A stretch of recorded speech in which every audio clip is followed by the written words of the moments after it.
ನಿಮ್ ಮಕ್ಕಳು 10th ಮುಗ್ದಲ್ಲ PUC ಸಲ ಕಾಲೇಜ್ ಹುಡುಕತ್ತೀರಿ ಅಂದ್ರೆ ಈ ವಿಡಿಯೋ ನಿಮ್ ಸಲಗ್ ಮಾತೀನಿ ನೋಡ್ರಿ. ನಮಸ್ಕಾರ ರೀ ಬಸವ ಕಲ್ಯಾಣ ಮಂದಿಗ. ಇವತ್ ನಾವು ಹೋಗಿದ್ದು ಸಂಕಲ್ಪ PU ಕಾಲೇಜಿಗೆ. ಅಡ್ರೆಸ್ ಎಲ್ಲಿ ಬರ್ತದೆ ಲಾಸ್ಟಿಗೆ ಹೇಳ್ತೀನಿ. ಇಲ್ಲಿ ಸೈನ್ಸ್ ಮತ್ತು ಕಾಮರ್ಸ್ ಗೆ ಅಡ್ಮಿಷನ್ ಸ್ಟಾರ್ಟ್ ಆಗ್ಯಾವ. ಎಲ್ಲಾ ಕಾಲೇಜ್ ತರ ಟೀಚರ್ಸ್ ಎಕ್ಸ್ಪೀರಿಯನ್ಸ್ ಅದಾರ, ಲ್ಯಾಬ್ ಚಲೋ ಅದಾವ, ಕ್ಲಾಸ್ ರೂಮ್ ಡಿಜಿಟಲ್ ಅದಾವ, ಮಾತಾಡಂಗಿಲ್ಲ ಅದ್ರ ಬಗ್ಗೆ.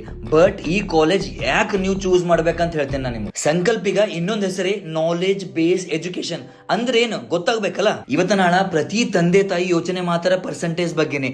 ಅದ್ರ ಸಂಬಂಧ ಏನಾಗತ್ತದ ಅಂದ್ರ ಮುಂದೆ ಸ್ಟೂಡೆಂಟ್ಸ್ ಈಗ ಡಿಗ್ರಿದಾಗ ಕೆಲ್ಸಕ್ಕೆ ಹೋದಾಗ ಬಹಳ ಸ್ಟ್ರಗಲ್ ಮಾಡ್ಬೇಕಾಗ್ತದ.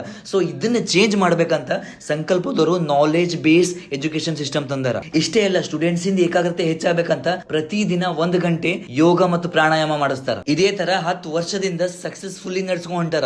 ಮತ್ತೇನ್ ಯೋಚನೆ ಮಾಡ್ತೀರಿ? ಸ್ಕ್ರೀನ್ ಮೇಲೆ ಕಾಂಟ್ಯಾಕ್ಟ್ ನಂಬರ್ ಹಾಕಿನಿ, ವಿಸಿಟ್ ಮಾಡ್ರಿ. ಈ ವಿಡಿಯೋನ ಯಾರಿಗೆ ಶೇರ್ ಮಾಡ್ಬೇಕಂತ ಗೊತ್ತಲ್ಲ. ಈ ಕಾಲೇಜ್ ಎಲ್ಲಿ ಬರ್ತಂದ್ರ ಓಲ್ಡ್ ಕಲ್ಯಾಣ ಮಂಟಪ, ಸರೋದಯ ಕಾಲೋನಿ. ನಮ್ ವಿಡಿಯೋ ನೋಡ್ತಾ ಇರಿ. ಜೈ ಹಿಂದ್, ಜೈ ಕರ್ನಾಟಕ, ಭಾರತ್ ಮಾತೆ.